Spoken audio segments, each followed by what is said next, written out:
안녕하십니까. KBS 뉴스 특보입니다. 어제 저녁 경기도 고양시 백성역 주변에 지하 열 수송관이 터지는 사고가 발생했습니다. 취재기자 연결합니다. 박효윤 기자, 사고 현장에서 사망자까지 나왔다는데요. 자세한 소식 전해주시죠. 네, 어제 저녁 8시 40분쯤 경기도 고양시 일산 동구 지하철 3호선 백성역 인근 지하에 매설된 열수송관이 파열됐습니다. 이 사고로 일대의 고온의 물과 증기가 순식간에 쏟아졌습니다. 이 때문에 인명피해도 발생했는데요. 밤 10시 반쯤에는 69살 손모 씨가 3번 출구 인근의 승용차 운전석에서 전신에 화상을 입고 숨진 채 발견됐습니다. 차량 주변에는 뜨거운 물과 흙 등이 많이 쌓여있던 것으로 전해졌습니다.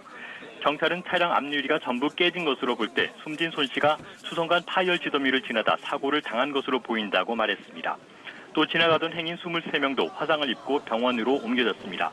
이 가운데 2명은 중상을 입은 것으로 전해졌습니다.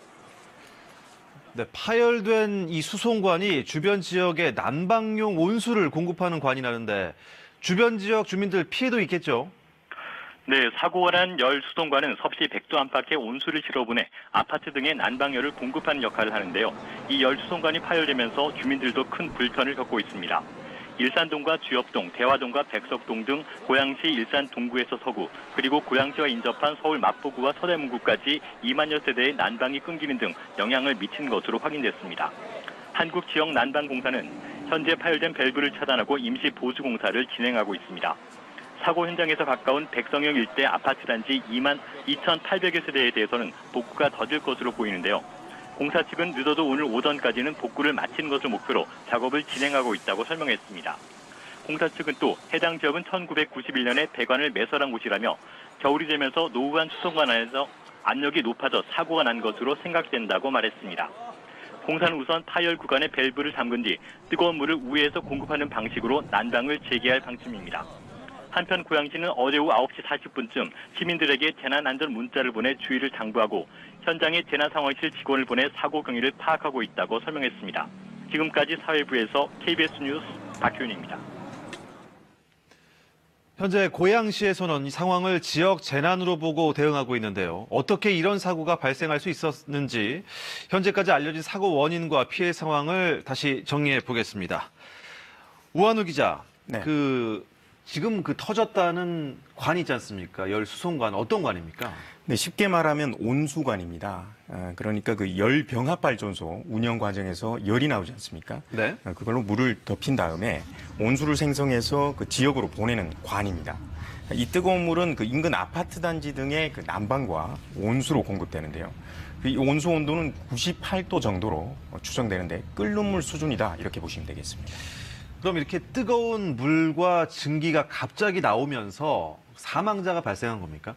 네, 그렇습니다. 그 인명 피해로 이어진 것은 그 뜨거운 물과 증기가 갑자기 분출되면서 강한 압력으로 나오면서 생긴 것으로 보이는데요. 아까 화면에도 보셨지만은 그 운전석에서 숨진 채 발견된 60대 그 시민도 그 전신 화상을 입은 것으로 알려졌습니다. 그러니까 차를 타고 있는데 뜨거운 물이 차창을 완전히 깨고 네. 안으로 들이친 것으로 보입니다. 상당한 강한 압력인데요. 오늘 새벽에는 그 영하 5도가 안팎까지 그 기온이 떨어지면서 추위가 시작되는데 그 난방 용수 공급이 늘면서 그 배관 안에 압력이 상당히 올라간 것으로 그 공사 측은 추정했습니다. 사고 현장 아직 수습에 벅찬 상황인 것 같은데요. 아무리 고온 고압이라고 해도 온수관이 공급되다가 갑자기 터질 수가 있는 겁니까? 지금은 그 정확한 사고 원인을 얘기하기는 좀 이른데요.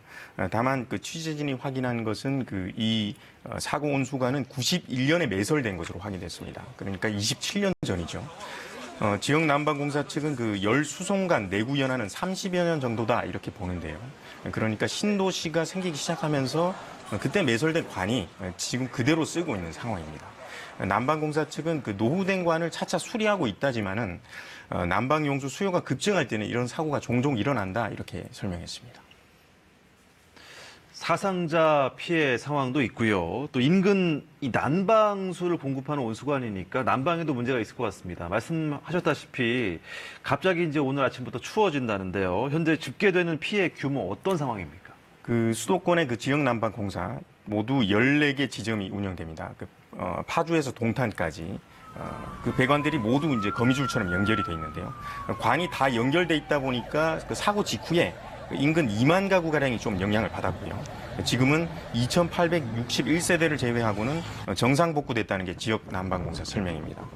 지역난방공사 중앙통제소는 지금 최대한 사고구역의 난방용수 흐름을 차단하고 다른 관으로 우회해서 그 피해 지역을 최대한 축소하는 응급 복구를 하겠다는 건데 완전한 복구까지는 시간이 걸릴 것으로 보입니다. 지역 주민들 혹시 그곳을 지나시는 분들이나 주의사항 있으면 말씀해 주시죠. 일단 그 사고 현장 추가 분출이나 사고가 있을 수 있으니까 주의해야겠고요. 지금 경기도에는 어젯밤 11시를 기점으로 올겨울 첫 한파주의보가 내려진 상황 아닙니까? 그러니까 인근 지역 주민들은 최소 내일 오전까지는 불편을 좀 감수해야 할 것으로 보입니다. 네, 오한열 기자 수고하셨습니다. 오늘 아침 추위에 대비해 옷차림 따뜻하게 해주셔야겠습니다. 밤사이 차가운 대륙 고기압이 세력을 확장하면서 날이 급격하게 추워지겠는데요.